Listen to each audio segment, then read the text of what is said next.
اللہ رب العزت کی بہت بڑی نعمت ہے۔ آنکھ کی قدر اسی کو ہوتی ہے جس کے پاس آنکھ نہیں ہوتی۔ آنکھوں والوں کو آنکھوں کی قدر نہیں، جو آنکھوں سے معذور ہیں ان سے پوچھیں کہ آنکھ کتنی بڑی نعمت ہے۔ جو اس آنکھ سے محروم ہوتا ہے اسے اس کا احساس ہوتا ہے کہ واقعی یہ آنکھ بہت بڑی نعمت ہے۔ اس کے ذریعے سے انسان اللہ رب العزت کی رنگا رنگ جہان کو بھی دیکھتا ہے۔ اس آنکھ کے ذریعے سے انسان اپنے والدین کی چہرے کی زیارت کرتا ہے۔ اس آنکھ کے ذریعے سے انسان قرآن مجید کی تلاوت کرتا ہے، قرآن کو دیکھتا ہے، دیکھنا بھی ثواب ہے۔ اس آنکھ کے ذریعے سے انسان بڑی بڑی چیزوں کا مشاہدہ کرتا ہے۔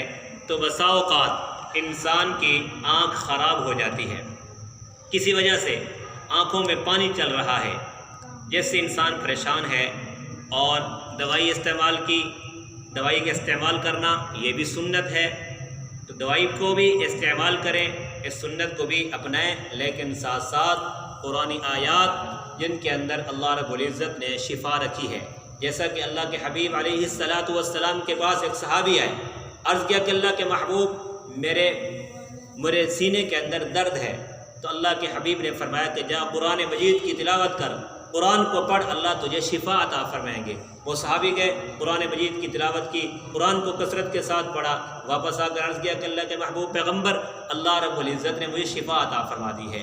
تو دوائی استعمال کرنا بھی سنت ہے، کرنی چاہیے، لیکن ساتھ ساتھ قرآن آیات کو پڑھ کر دم کریں، اللہ رب العزت قرآن آیات کے ذریعے سے بھی شفا عطا فرمائیں گے۔ تو اگر آنکھ کی تکلیف کا مسئلہ ہے، آنکھوں سے پانی جاری ہو رہا ہے جس سے آپ پریشان ہیں، تو قرآن مجید کی ایک آیت ہے، ربنا اتمم لنا نورنا واغفر لنا انک علی کل شیء قدیر، ربنا اتمم لنا نورنا واغفر لنا انک علی کل شیء قدیر۔ اس آیت کریمہ کو 15 دفعہ پڑھ کر اپنی آنکھوں پر ہاتھ پھیر لیں، اور اس طرح کر کے اپنی آنکھوں کو ملیں، انشاءاللہ اللہ رب العزت آپ کی آنکھ کی تکلیف کو دور فرما دیں گے۔ تو یہ وظیفہ بنائیں، مجرب عمل ہے، اللہ رب العزت ضرور اس کے ذریعے سے آپ کی آنکھ کی تکلیف کو دور فرما دیں گے۔